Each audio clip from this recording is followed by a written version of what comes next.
अच्छा आपके तो दरअसल ही दुर्लभ। बड़ी कृपा आपकी, आज सुलभ हो गई बाबा।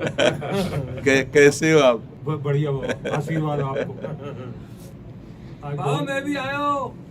अरे लालू भैया ये वो जन है, इनकी जो पत्नी है वो बरसाने की सखी है।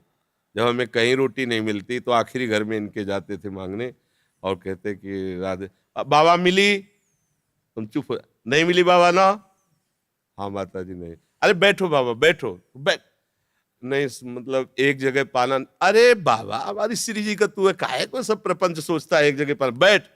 सालों प्राय मिलती ही नहीं थी शाम की रोटी, तो ये मतलब माँ जैसे प्यार करने, ब्रजवासियों का प्यार, मतलब अरे छोटे छोटे बच्चे ऐसा ये घेर लेते और बाबा ये प्रश्न, वो बाबा काशी की बात बताओ बाबा, मतलब ब्रजवासियों का जो प्रेम है ना वही भगवत प्रेम प्रदान करता है, ब्रजवासी कृपा।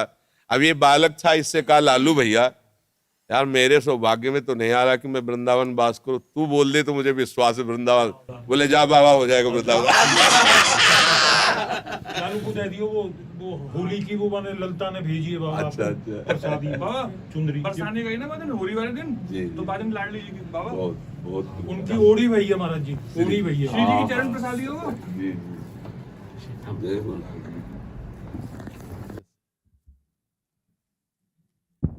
अब कौन प्रश्न कर रहा था? वो इनका दरअसल वेला तो एकदम पुरानी याद आ गई कि बहुत बहुत इनके जो पिताजी थे ना गृहस्थ में रहते हुए परम सन्यासी, मतलब ऐसी सदगति तो बहुत बड़े परमहंसों की होती जैसे तुम्हारे बाबा की हुई, ऐसी मतलब आंखों देखी बात, एक बूंद पानी नहीं, एक अन्न का टुकड़ा नहीं, बच्चों की तरफ आंख खोल के देखना नहीं। अंतिम जो स्थिति थी ना, केवल बिहारी जी भगवदाकार वृत्ति, सर हमें लगता कई दिन तक ऐसी स्थिति रही कि उन्होंने पानी भी नहीं पिया। बरसाने बोले दर्शन करके आऊंगो, बरसाने से दर्शन करके जैसे ही घर आए बोले आज से मेरा अन्न बंद है, हाँ अन्न नहीं लूंगा, खाली दूध लूंगा और ठाकुर जी को चरणामृत। आखिरी दिनों में ऐसा सूख के शरीर, ऐसे जैसे योगियों का प्राण जाता है ना, ऐसे इनके बाबा बिल्कुल निरपेक्ष, ना बच्चा न बच्ची न बहू, किसी से कोई मतलब, गृहस्थ और जीवन भी सन्यासी जैसा। 4 बजे तड़के लंगोटी पहन करके यमुना किनारे भीषण सर्दी में, जहाँ अच्छे अच्छे काप जाए इनके बाबा, ऐसे फिर चिड़ियों को नमकीन खिलाना सब। कोई संत अगर प्रणाम कर दे तो तुम्हें तुम्हारे गुरु और इष्ट की कसम है, अगर प्रणाम किया ऐसे कहा, बिल्कुल इस सख्त। ये गृहस्थ जन नहीं है, ये ब्रजवासी भगवत स्वरूप है।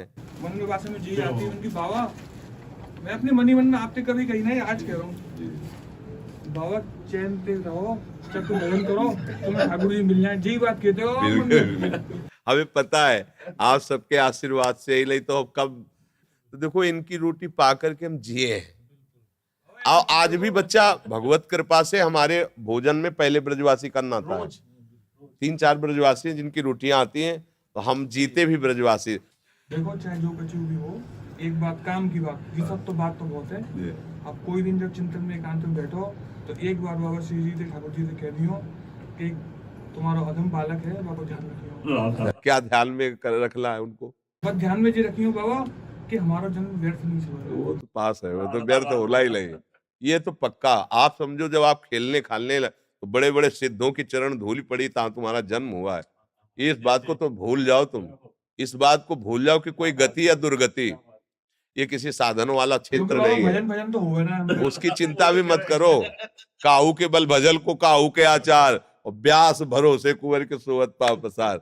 अगर आपको ऐसा है कि बाबा हमारे बिहारी जो हमारे, तो आप निश्चिंत रहो, पासबुक बनी बनी है एकदम, बस वो बैंक से निकालना है केवल, बिल्कुल पक्का समझो। वृंदावन में लिखो रहे ना, मेरा वृंदावन ऐसे मेरे बाबा।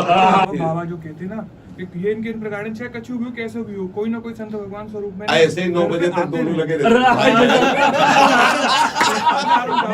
हमारे पिताजी कहते बाबा को बहुत दूर हाँ, सीढ़ी से उतरते चढ़ते 1 घंटा, बाबा हिल के आते, चलो बच्चों चलो जाले दो बाबा को जाले दो, और ये दोनों लगे रहते खड़े। अब ये चुप होते तो बैल प्रश्न करते। जा रहे हैं।